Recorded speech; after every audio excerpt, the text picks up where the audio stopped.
কেনেকৈ হটাব পাৰিব ইমান মানে পাৱাৰফুল মানুহ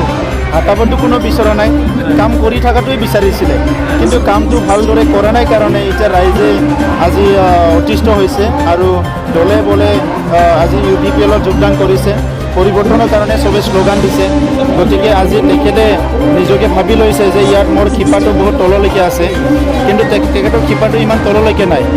আৰু সেইটো থাকিলেহেঁতেন যদি 17 বছৰ ৰাইজৰ ৱেলফেয়াৰৰ কাৰণে কাম কৰিলেহেঁতেন ছিষ্টেমটো ঠিকমতে লৈ গ'লহেঁতেন ইয়াত যদি চবে জাতি জনগোষ্ঠীয়ে আজি এই ছিষ্টেমক যদি আঁকোৱালি ল'লেহেঁতেন ইয়াত লৈ পেলাই আশ্বস্ত হ'ব পাৰিলেহেঁতেন তেতিয়া তেখেতে কি 15 বছৰ আৰু 25 বছৰ চলাব পাৰিলেহেঁতেন আৰু কোনো UPPLত যোগদান নকৰিলেহেঁতেন কিন্তু আজি যেনেকৈ দলে বলে UPPLত যোগদান কৰিছে এইটোৱে প্ৰমাণ কৰিছে যে পৰিৱৰ্তন বিচাৰিছে আৰু গণতন্ত্ৰত সদায়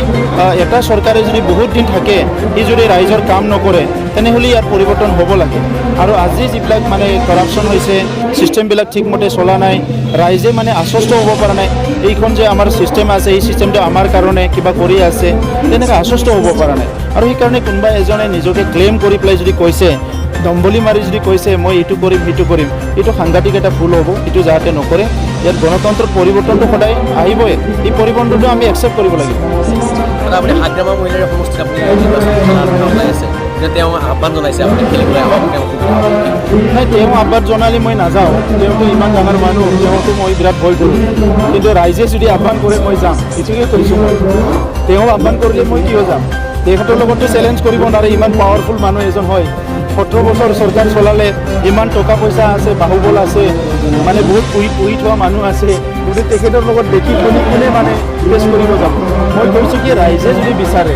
আজি পাৰ্টিত আহিছে যেতিয়া নিৰ্বাচন খেলিব লাগিব গতিকে ৰাইজে ক'ত মোক নিৰ্বাচন খেলিব দিয়ে ৰাইজৰ ওপৰত নিৰ্ভৰ কৰিব এতিয়া আজি যদি দেৱৰগাঁৱত খেলিম বুলি কৈছে কিন্তু মই হাগ্ৰামা ডাঙৰীয়াক চেলেঞ্জ কৰি বা তেখেতক কিবা কৰি যাব বিচৰা নাই মই ৰাইজে বিচাৰাৰ কাৰণে খেলিম বুলি কৈছোঁ আপোনালোকে কি বল নাই আমাক একো বল নালাগে ৰাইজৰ মৰম ৰাইজৰ আশীৰ্বাদ আজি ৰাইজে চিন্তা কৰিছে পৰিৱৰ্তনৰ কাৰণে চব কাম ৰাইজে কৰিবলৈ আগুৱাই আহিছে গতিকে ইয়াত কাৰোবাৰ ধনবল বাহুবল গণতন্ত্ৰত একো পাত্তা নাপায় বিজেপিৰ লগত এলায়েন্স আছে বিধানসভা ইলেকশ্যনত আছে ৰাজ্য সভাত MP ইলেকশ্যনত BTC নিৰ্বাচনত নহ'ল ই কিহৰ ইংগিত বুজাইছে নাই সেইটো তেখেতসকলে জানিব তেখেত বিজেপিৰ ইণ্টাৰনেল আৰু তেখেতসকলৰ মানে ডিচিশ্যনবিলাক কি পলিচিবিলাক কি সেইটো তেখেতসকলৰ ইণ্টাৰনেল মেটাৰ কিন্তু 32 লাখ জনসাধাৰণৰ ৱেলফেয়াৰৰ কাৰণে চবেই চিন্তা কৰাটো ভাল ৰাইজে নিৰাপত্তা বিচাৰিছে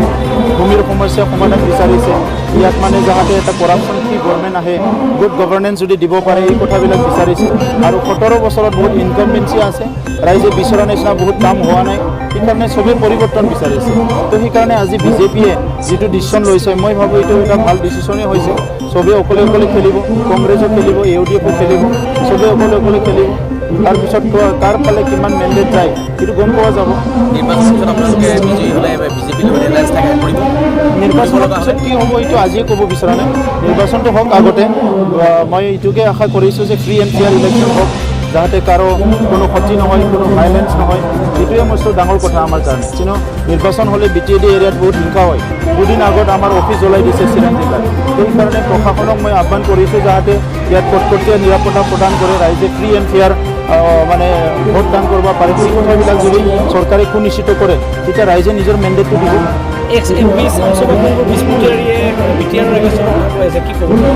চব তেখেতক আমি শ্ৰদ্ধা কৰোঁ আৰু তেখেতে এটা সময়ত চুক্তি স্বাক্ষৰ কৰিছিলে আপোনালোকে জানে তেখেতে কৰা চুক্তি আৰু এতিয়াৰ চুক্তি বহুত পাৰ্থক্য আছে কিন্তু আজি তেখেতে যিবিলাক কথা কৈছে সেই কথাবিলাক ৰাইজে ভাল পোৱা নাই কাৰণ এই চুক্তিখন চবেই একচেপ্ট কৰিছে চবেই ৱেলকাম কৰিছে আজি অকল বড়ো ৱেলকাম কৰা নাই ইয়াত বিভিন্ন জাতি জনগোষ্ঠী ৱেলকাম কৰিছে ভাৰতবৰ্ষৰ মানুহ ৱেলকাম কৰিছে প্ৰধানমন্ত্ৰী ডাঙৰীয়া চেলিব্ৰেশ্যনত আহিছে গতিকে ইয়াৰ পিছত যদি এই কথাটো এইটো বেয়া বুলি কয় উগ্ৰপন্থী সমস্যা সমাধান হোৱা এটা কামটো যদি বেয়া বুলি কয় তেতিয়াহ'লে মানে কোনো এইটো ভাল নাপাব গতিকে আজি তেখেতক আমি শ্ৰদ্ধা কৰোঁ কিন্তু তেখেতে কি কাৰণত এইবিলাক কৰি আছে আমি বুজি নাপাওঁ ৰাজনৈতিক যিটো উদ্দেশ্য হ'ব পাৰে তেখেতে কিবা এটা হয়তো আশা কৰিছিলে এই আশাটো হোৱা নাই সেইকাৰণে আজি তেখেতে এইবিলাক কথা হয়তো ভাবিছে সেইকাৰণে হ'ব পাৰে কিন্তু ধৰা NDAP দুটা ভাগত এফালে মানে ইউ পি এফৰ পৰা খেলিলে কেইজনমানে আগতেতো 4টা ভাগত আছিলে, এতিয়া যদি 2টা ভাগ হৈছে ভালে হৈছে, অলপ কমি আহিল আৰু নিৰ্বাচনৰ পিছত আৰু কমি যাব, নোহোৱা হ'ব। অলৰেডি NDP ডিছবেণ্ড হৈ গ'ল আৰু NDP বুলি সংগঠন নাই আৰু। গতিকে আজি কোনোবা নিজৰ চইচ মতে কৰিছে। ৰাজনীতিটো আৰু কি আছে, কোনোবা কংগ্ৰেছ কৰিব, কোনোবা বিজেপি কৰিব আৰু কোনোবা UPPL কৰিব, BPF কৰিব। আপোনালোকৰ সম্পূৰ্ণ তালিকা কেতিয়া ঘোষণা হ'ব? 2 দিনত চব শেষ হৈ যাব, মানে ডিক্লেয়াৰ হৈ যাব। আপোনালোকে আটাইকেইজনে দিব প্ৰতিনিধিত্ব নাই, এতিয়ালৈকে যিটো প্ৰিপাৰেশ্যন আমাৰ আছিলে, আমি আটাইকেইটা নিদিওঁ বুলি ভাবিছিলে, কিন্তু যোৱা 10 দিনৰ পৰা স্বতঃস্ফূৰ্ত ৰাইজ ওলাই আহিছে। আমাৰ যি সমষ্টিবিলাকত আমি নিদিম বুলি ভাবিছিলোঁ, সেই সমষ্টিবিলাকৰ ৰাইজ ওলাই আহিছে আৰু কৈছে যে UPPL খেলিবই লাগিব। গতিকে আমি স্ক্ৰিনিং কমিটিত চিন্তা কৰা হৈছে, পাৰ্টিৰ হাই লেভেলত চিন্তা কৰা হৈছে যে কি কৰাটো ভাল হ'ব। ক্ষুদ্ৰ জাতীয় সংগঠন বা অন্যান্য দলৰ লগত আপোনালোকৰ ঠিক তেনেকুৱা চিট শ্বেয়াৰিং বা অন্যান্য বুজাবুজি হ'ব পাৰে নেকি? নাই, আলোচনা চলি আছে, আমাৰ বিভিন্ন দল সংগঠনৰ আলোচনা চলি আছে। সকলো জাতি জনগোষ্ঠী আহি যোগদান কৰিছে আৰু আমি সেইটোকে বিচাৰিছোঁ যে এটা ইউনাইটেড সকলো ঐক্য সংগতিৰ মাজেৰে আগবাঢ়ি যাব লাগিব। পৰস্পৰৰ বুজাবুজি, মৰম স্নেহ বিশ্বাসত লৈ আগুৱাই যাব লাগিব আৰু দুৰ্নীতিমুক্ত এটা চৰকাৰ গঠন কৰিব লাগিব, য'ত নেকি সকলোৱে মানে সম অধিকাৰ সমমৰ্যাদা লৈ জীয়াই থাকিব পাৰে।